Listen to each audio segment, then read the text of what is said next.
Celui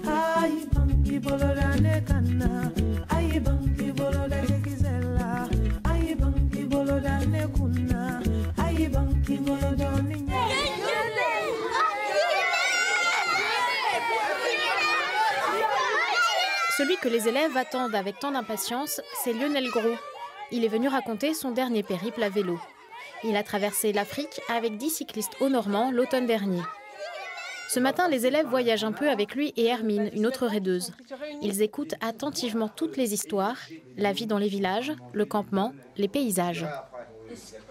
J'emmène des équipiers pendant 2 mois et demi sur des terres inconnues, la Namibie, la Zambie, la Tanzanie.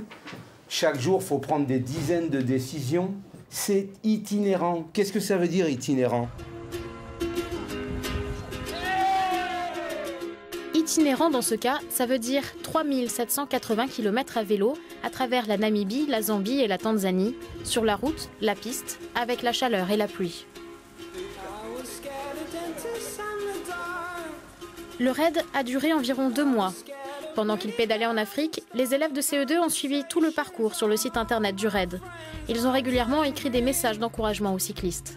En classe, ils étudient la géographie de l'Afrique, la faune, la culture et même la sécurité routière. On voit leur motivation et puis il y a un côté concret qui est vraiment bien pour eux.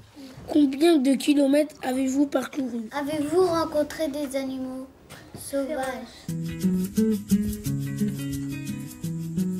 Au coucher du soleil, on est allé sur un plan d'eau et donc on a vu, on va dire, une trentaine d'éléphants, donc avec les femelles, les mâles et les éléphantaux qui s'abreuvaient, donc qui buvaient et qui se lavaient.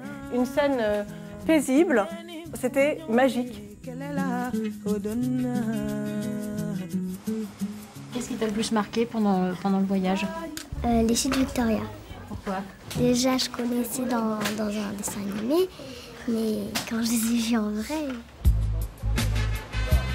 Une quarantaine de classes comme celle-ci a suivi le voyage. Depuis qu'il est rentré en France, Lionel fait le tour des écoles. Il organise des raids depuis 20 ans dans le monde et il veut transmettre sa passion pour le vélo et les voyages. On m'a donné l'envie de découvrir des pays à travers des reportages, à travers des gens que j'ai lus.